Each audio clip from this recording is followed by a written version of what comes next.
Now we will move to our 10 o'clock timed item. This is a county executive office update on regional homelessness response. Hi, Becky, how you doing? I am well. Good morning, Chair Holmes, members of the board, Karen and Daniel. I'm Becky Riggin from the County Executive Office. It's my pleasure to introduce this item today. I am joined by our HHS Director, Dr. Rob Oldham, and by Assistant Director, Raul Martinez. Together, we served as the process support and backbone of this effort, and we are pleased to provide this summary report for you today, including the agreed-upon approach for continuing this work into the future.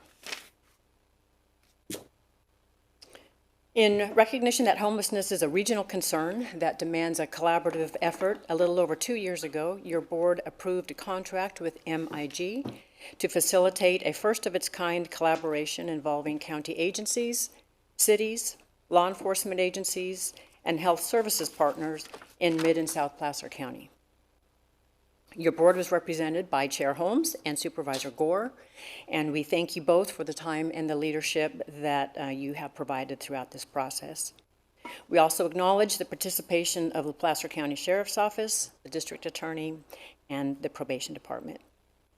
There have been previous studies and planning efforts around homelessness, most notably the Marbet study in 2015, which led to the establishment of the Auburn Shelter. And while we built upon some of that work, much has changed since then.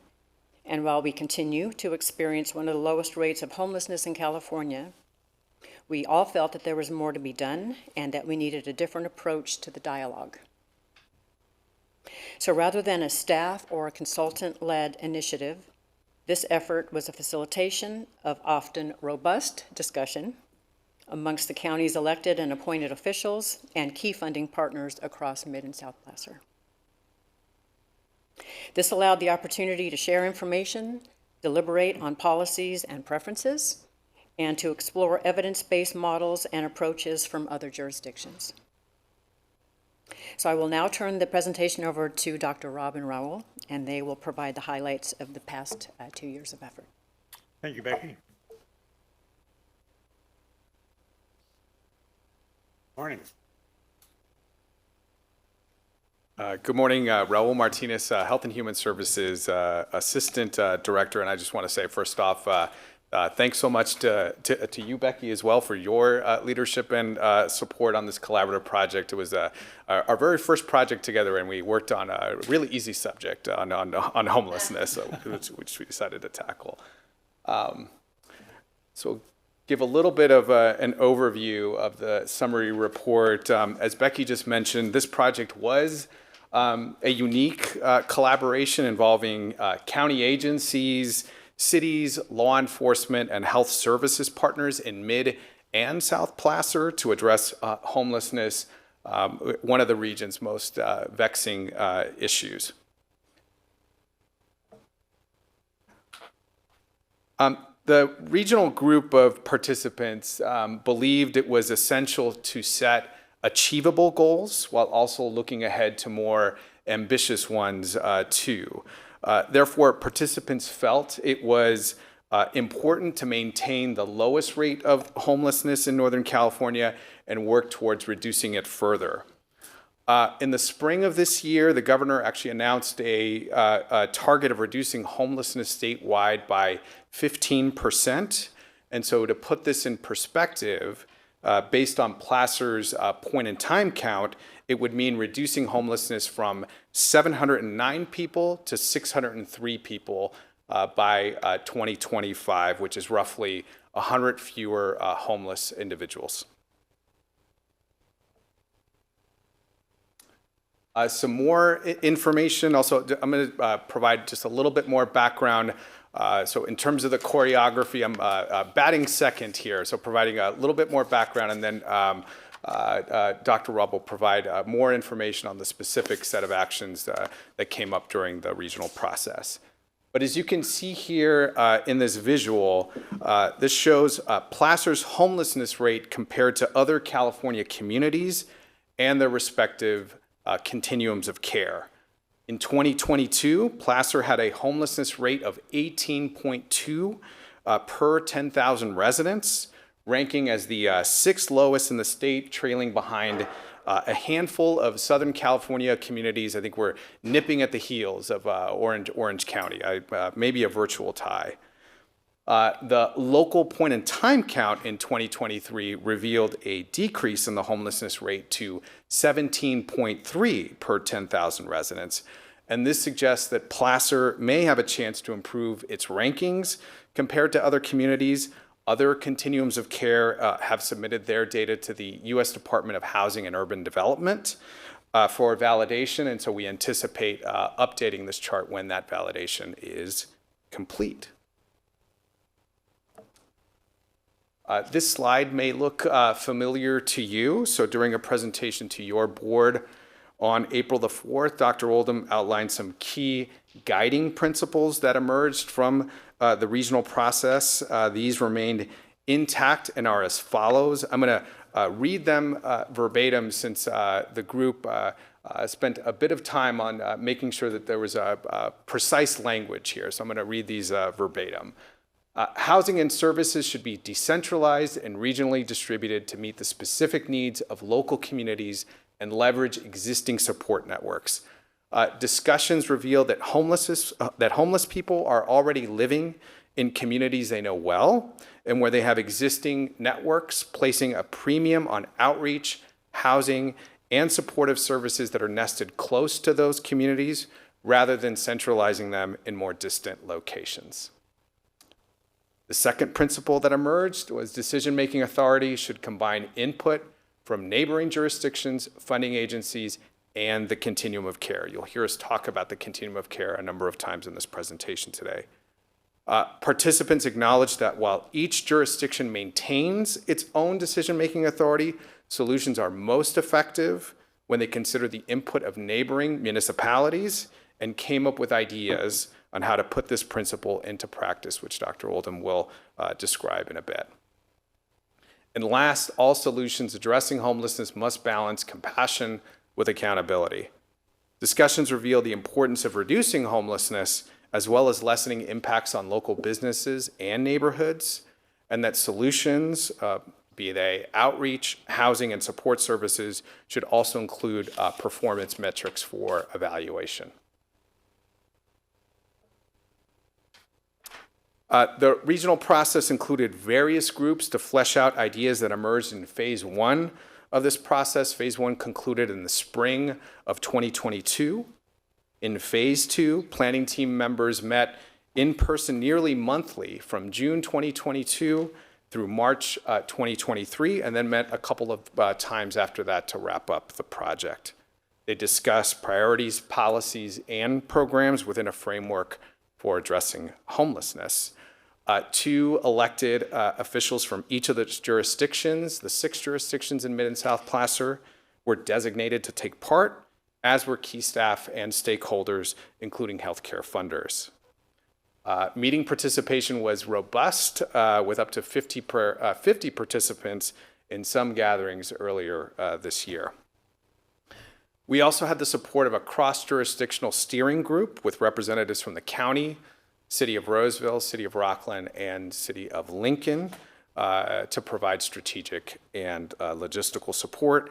And finally, we had technical working groups that met in between planning team meetings to devise considerations for planning team review in 4 key areas. So these included public safety and social services partnerships, emergency housing, interim and permanent supportive housing, and communications and public outreach.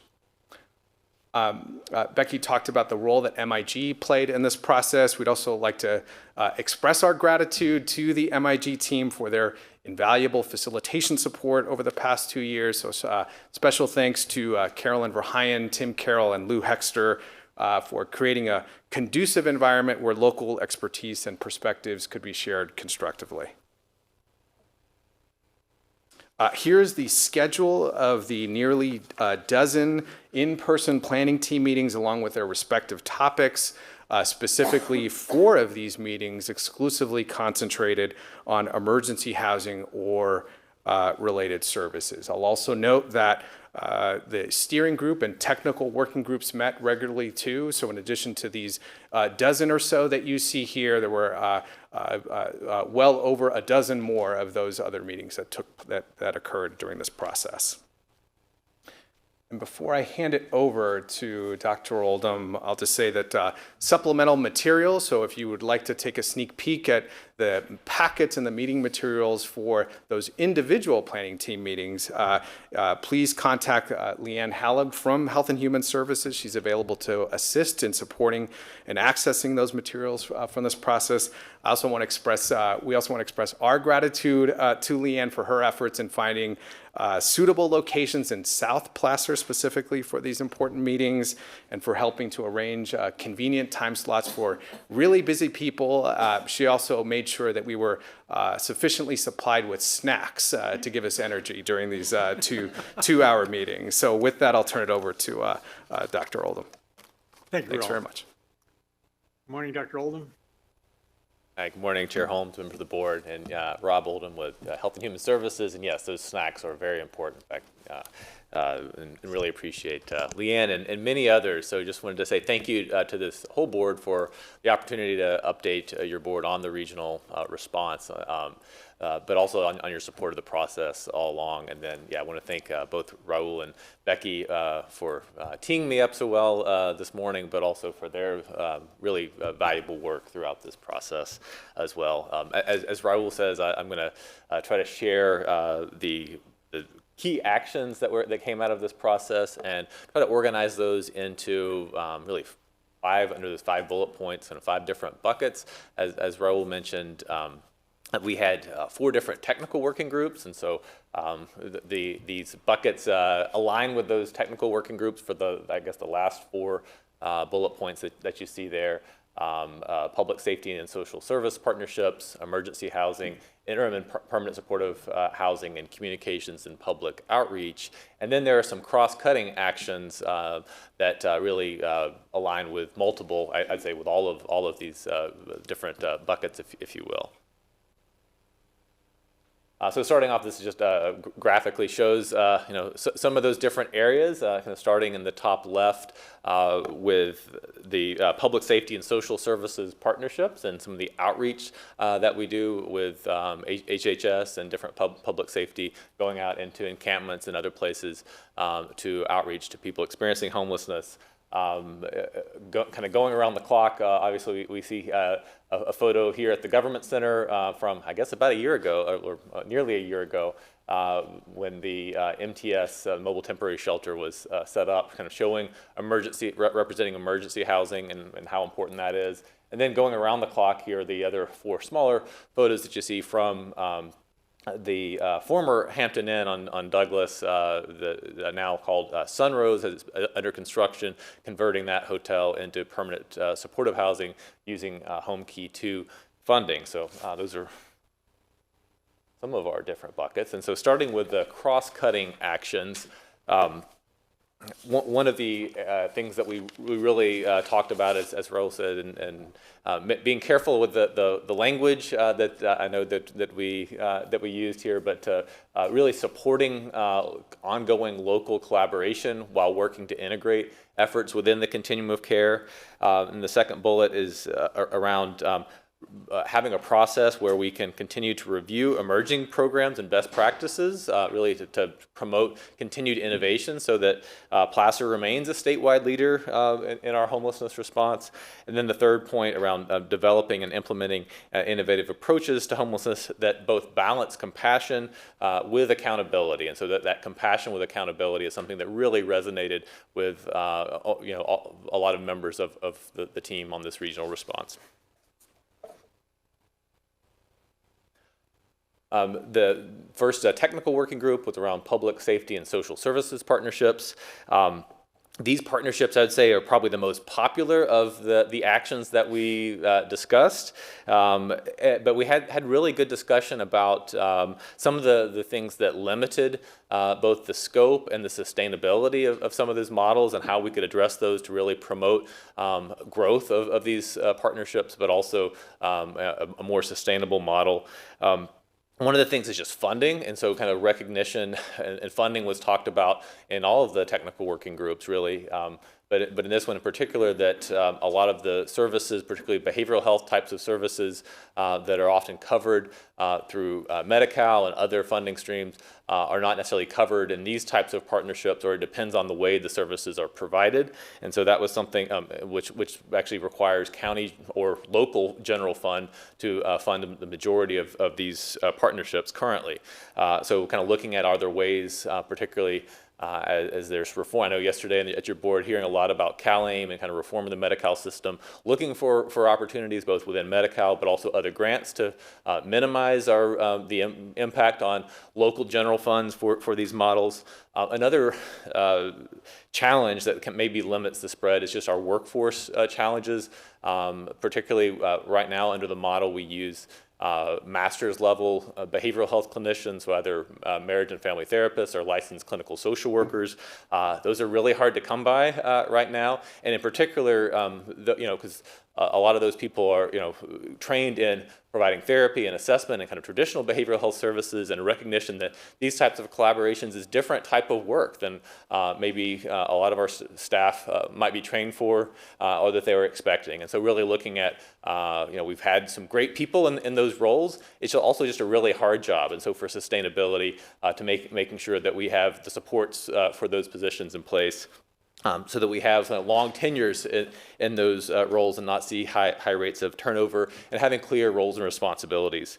The other thing I wanted to highlight here around the public safety and social service partnerships is we had a lot of good discussions around outreach and maybe different definitions of outreach. I think from the behavioral health perspective, outreach would be going out and finding potential clients, right? And so once you kind of have had developed a relationship, that becomes case management as opposed to outreach. And so I think a lot of the work that happens in these partnerships is actually going out and contacting the same individuals over and over again. And so these would be people often who interface with law enforcement quite a bit. And that maybe there are opportunities to outreach to others who are not contacting regularly, and to go help to find some of those people experiencing homelessness as well, or even outreaching to people who are at risk for going into homelessness. That model, by the way, of going out and contacting people, especially people with chronic homelessness, over and over again, is very valuable in engaging people into services. I know in our whole person care pilot, we experienced that working with people, a target population of over 500 whole person care members, all of whom experience chronic homelessness in Placer County. And so over several years working with those, able to permanently house over 200 of those individuals. So has a lot of value. It's also a very costly model. And so again, that was funded through state and federal dollars, but these types of partnerships funded largely through general fund can be very expensive if we were to replicate and expand and really spread this really valuable practice. Again, this was probably, hands down the most popular of the interventions, but how do we spread this and make it more sustainable, both financially, but also from a workforce perspective. So we really made a lot of great efforts in coming to some shared understanding and building some potential pilots. One of those is on the second bullet, a pilot program that utilizes peers or people with lived experience, along with our master's level clinicians, and outreaching together, which maybe will help again to outreach to some of those people who are not currently outreaching, but also helping to build trust, having someone who's been in the shoes of the people that we're trying to reach, but also having some division of responsibilities, so that you don't necessarily need someone who has graduate level behavioral health training to go out and do some of this engagement and outreach work. And by the way, feel free to stop me on any of these slides if you have questions. A lot on this slide in particular.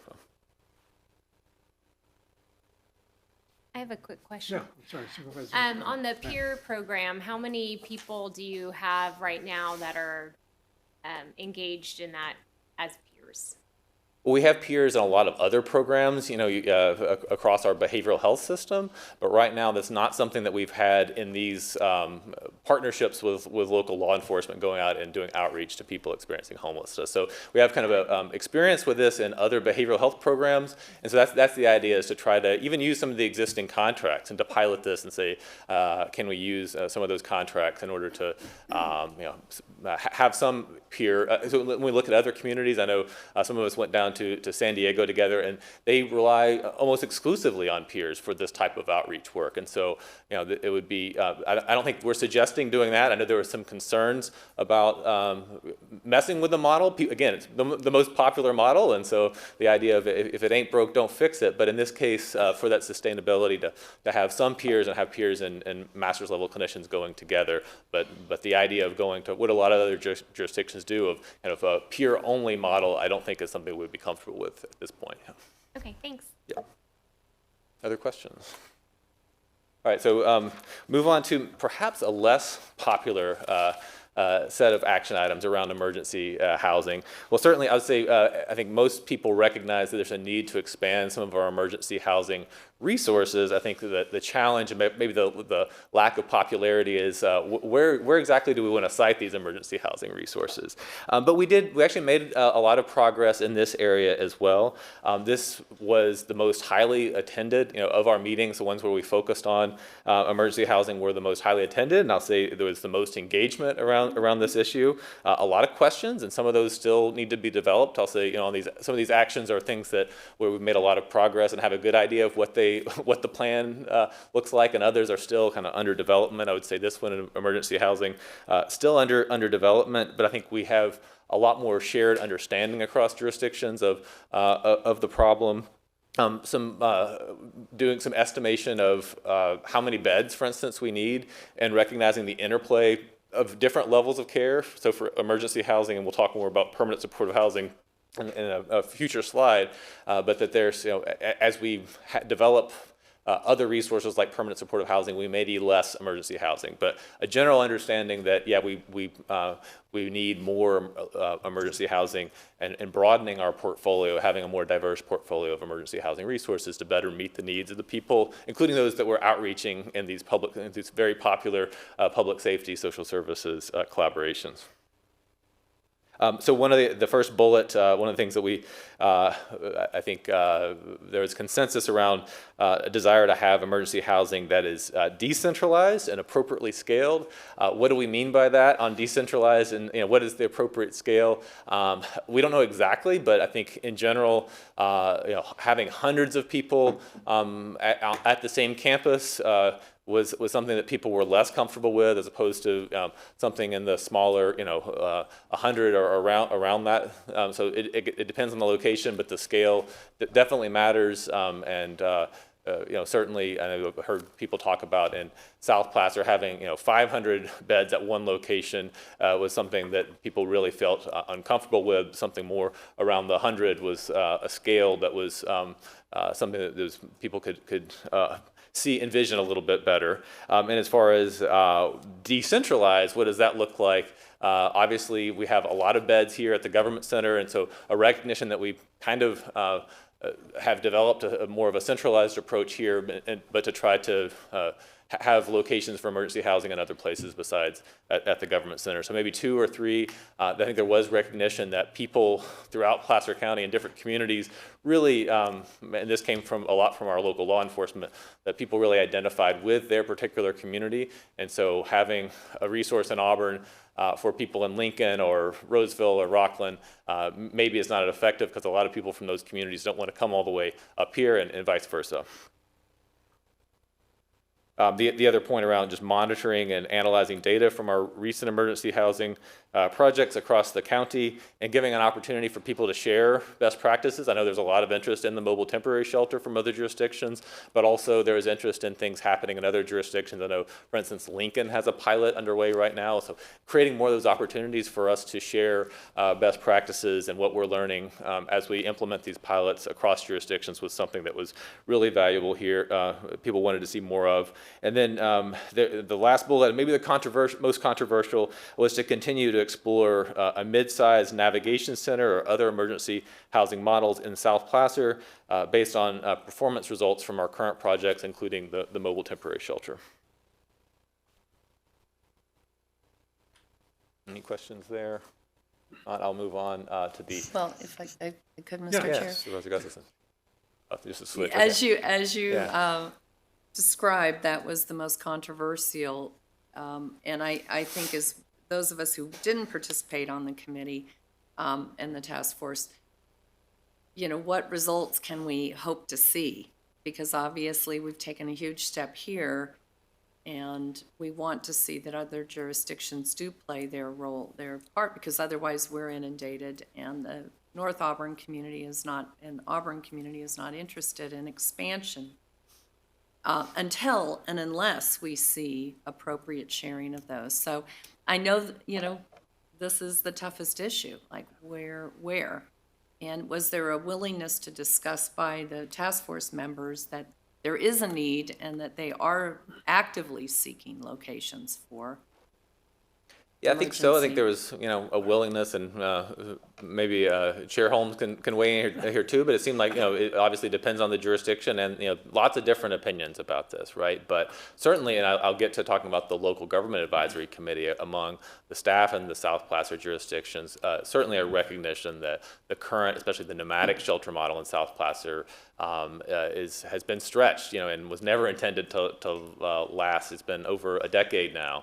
And so I think, yes, in general, both among the staff and many of the elected officials, kind of a recognition that we're going to have to do something that with South Placer. That is where, when we look at the data that Raul shared around our point-in-time count, and that's where the majority of our unsheltered Right. folks are. And so, yes, there was a recognition, but the where, I think, is still something that needs to be worked they out. wanted respect and our understanding that they pick that, it be decentralized, and that they have their opportunity to choose that. That's right. I just want to make sure we move in that direction, and that's from the county side, making sure that we're not asked to expand in order to accommodate those, if they're unable to find one, because it is the toughest part of the discussion. Okay, thank you. Great. And I'll speak a little bit, maybe more to that, because at the local Dr. government Oldby, advisory. yeah, Chair Holmes. I have to thank Supervisor Gore for taking the lead on the Roseville issue. She's worked tirelessly trying to work with the community to find a location, but that's the problem. Where are you going to put it? And so I kind of stay out of her way because I've got my hands full up here in Auburn with the 150 available beds. But she's really tried to work with the community in order to find a location. Again, that's a big challenge. I have a moment, I have to shout out to our probation department, who is fully embedded with jurisdictions, also Health and Human Services staff, working with the police departments in those jurisdictions. And it's my understanding that some of those police departments have dedicated officers to kind of oversee the homeless population. So I think that's a good thing. We're moving in the right direction, but trying to find the location in Roseville is going to be difficult. There's talk about the Santucci Justice Center that hasn't gone over well with some of my folks, some of the folks. But it seems to me that when Sunrose is finished, hopefully before too long, that should decrease the amount of homelessness in that area, which would help us reach our goal. I forget what it is, but to reduce the amount of homeless in that area. Yes. So anyhow, I just want to make sure that Supervisor Gore is on it, and we're trying to work together to try to find a solution to that, but get a lot of pushback. Thank you. Agreed. Yeah, thank you. And I will say thank you, Supervisor Holmes, and the discussion around the South Placer Navigation Center, or whatever the name. Again, there's lots of different ideas about what do we call this thing. But that was in the Marbut report as a recommendation from 2015. But I'll say just in the last 6 months, there's probably been more discussion about this as shared understanding that there's a need there, and moving down that road. I know in the local, I'll talk more about the local government advisory committee. That was an area that a lot of people wanted to talk about, and so yes. And a nice segue. You mentioned the Sunrose to the next slide, which I do think these two really are interim permanent supportive housing and shelter. There's a lot of interplay there, and so yeah, it's not as popular. I think as people hear more about permanent supportive housing, especially that there's actually funding for this and the outcomes associated with this, as you said, with Sunrose, that's the hope, is that if we have more permanent supportive housing resources, that we're not going to need as many shelter beds, and that ultimately we're not going to have as many people who are unhoused. And so, yes, in fact, here, that first bullet, we established siting criteria to inform the location, style, and type of future housing. Those siting criteria are applicable to interim and permanent supportive housing, but also kind of using those for emergency housing as well. So I think that was one of the progress.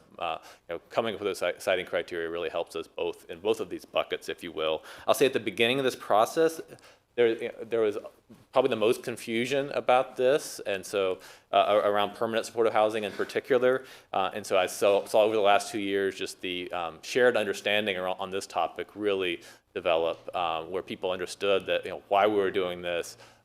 Understood the different roles. I think there was a lot of, the county's doing this, but not kind of understanding this was a continuum of care, understanding that there's state and federal dollars that we can pull down for this, and seeing that permanent supportive housing really associated with strong outcomes as far as the accountability of people getting into housing and out of homelessness, but also that over time, really the impact on local communities we're not seeing. So initially when a permanent supportive housing starts up in a particular area, I don't know, you've hear from some vocal, a limited number, but some very vocal constituents about concerns. But over time, that's been our experience, because we've been doing permanent supportive housing here in Placer County for, I believe, a couple of decades now. And so after they get cited, we work with community-based organizations like AMBI and the Gathering End to do a great job in addressing neighborhood concerns, and these are just it's housing, and people pay a portion of their rent towards permanent supportive housing, all these things, and just become members of the community. And so some of those concerns have gone away, I think, with this process, as people hear more about it but see it in action. I know it really informed this the regional process, informed the Home Key 2 application, and having maybe a little bit more centralized model, if you will, for permanent supportive housing, where we had 82 units there at Sunrose, the biggest increase in Placer County's history in permanent supportive housing, all in one fell swoop, as opposed to trying to site in lots of different neighborhoods. So anyway, I think that this has been a real area, not as much excitement in this area, but I think an opportunity that we've had for the people who participated in the process and came to all the meetings, who kind of left there really getting permanent supportive housing. And that's a hope when we get to communications, that maybe the community, if they get the same level of information about this bucket, will understand its value. And I want to shout out to the city of Roseville for working with us for the Sunrose project. That was a big hurdle, and they understood the need for that type of housing. Absolutely. And as far as the bullets here, I mentioned the citing criteria.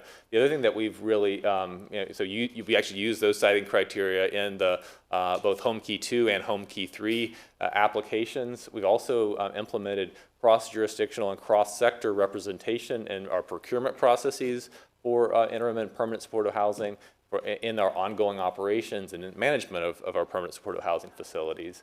And then there's a desire to convene a learning and accountability work group to analyze and assess the performance of new permanent supportive housing facilities. And then the last bucket I mentioned around communications and public outreach, and a desire to ensure that the public is informed of the breadth of services and individual organizations across the county available to address homelessness, to develop a regional website, which is under construction right now, and I think by the end of the year that'll be hosted on Placer County website, but encouraging all the jurisdictions but other organizations to link to that website, so that we have kind of consistent messaging across jurisdictions around all the things that are happening to address homelessness, resources that are available et cetera. And then a desire to expand partnerships between county and city communications staff to develop and distribute this information, like on social media and newsletters and the like. I will say one of the challenges here, there's just a lot of media attention to homelessness right now, and so sometimes I would say news from other communities may not apply here as much. In Placer, we have a unique story, and I think for us to tell our story is important, because if we don't, then some of the other assumptions that people might have based on what's happening in other jurisdictions, people may assume that some of those things are happening here, and that's not necessarily the case. So I think there's a real opportunity here for us to improve our communications in this area. Any questions there? Questions? All right. See. If not, I'll just end by kind of talking about the potential, kind of the transition of this response into something that's, again, back to maybe more sustainable. We've been at this for a couple of years, and I think we've achieved a lot of good results, and an opportunity for us to build on the momentum of this homelessness response project.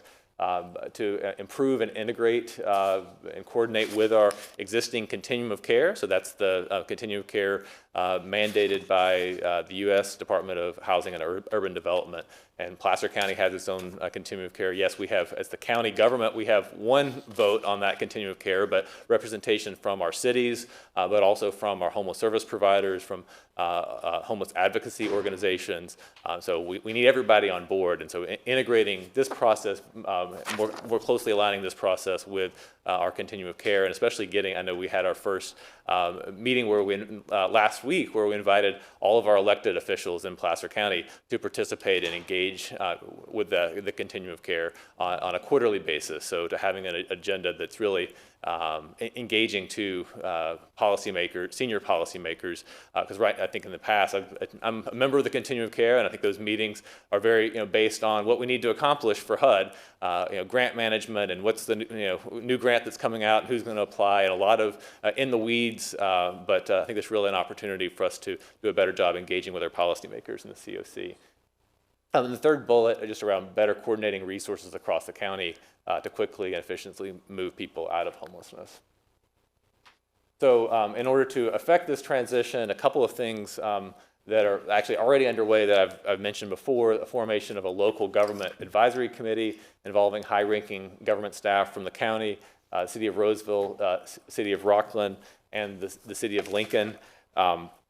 And that mirrors, as Raul was talking about, that we had this cross-jurisdictional steering group that met ahead of all of our regional planning team meetings, and that worked. We just really worked well together. This was, folks from the county, but also from the cities, and so this group, the local government advisory committee, it's just kind of a beefed-up version of that, which was a group that was functioning very well throughout the last couple of years. And I mentioned the opportunities for continued policymaker involvement at our quarterly COC meetings. So for this local government advisory committee, or affectionately known as the LOJAC, a few ideas of what it may, its purpose would be to allow the jurisdictional perspectives to better shape the COC's mandated strategic planning efforts, to provide jurisdictions with a dedicated forum to coordinate local government efforts to lessen homelessness and its impact, while still retaining jurisdictional decision-making. And then the LOJAC composition, about 12 to 15 members, so about 2 to 4 members per jurisdiction. This would be higher level officials than maybe have historically participated in the COC. So that would include our county and city managers and assistant managers, leaders within HHS, leaders within government relations and legal experts, law enforcement leaders, and senior housing personnel. And then potential roles of the local government advisory committee: reviewing and providing feedback on regionally based plans developed by the COC, discussing symptom and program metrics, reviewing a point-in-time count methodology and results, which is, by the way, underway right now. So point-in-time count happens in January, so that's planning for that is occurring right now. And then discussing exploratory projects like a South Placer Navigation Center, reporting out on ongoing projects, advocating for state and federal policies and funding. And with that, I'll just say, end by saying a lot is actually underway based on what we've described. I mentioned we had our first COC meeting where we invited all the local elected officials, but also all the senior staff from local governments and the senior executives from our homeless services organization. So that was a well-attended event down at the Atherton Elections Clerk Recorder building last week.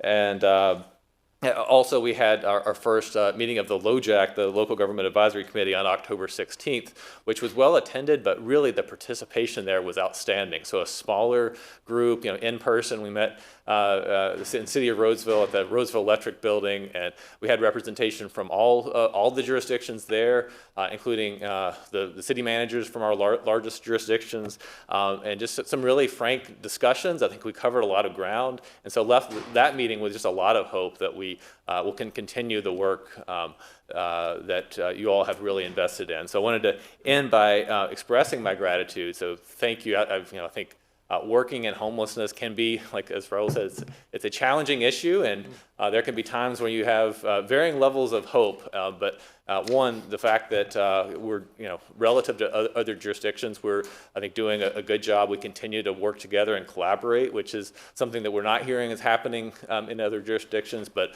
the numbers that we see, that we're seeing our rate coming down, that's really positive. That relative to other jurisdictions, we're in a better place. But yeah, just the fact that we're collaborating and working together, and I really appreciate this board and your support for this. I know it's been a long time, and we've tried to give some updates along the way. It's been a couple of years, but I think we've really laid the groundwork to make even more advances on the issue of homelessness over the next several years. And yeah, special thanks to Becky and Raul and to Supervisor Holmes and Supervisor Gore for your leadership through this sometimes bumpy process. So really appreciate that. And finally, we wanted to thank all the staff. So I know the HHS staff, but you mentioned other county departments and their work on, this is a really tough issue, and both in the planning process, but also just in the day-to-day work on the ground. I want to thank all of those. I know we have, I think our different community-based organizations as well have some of those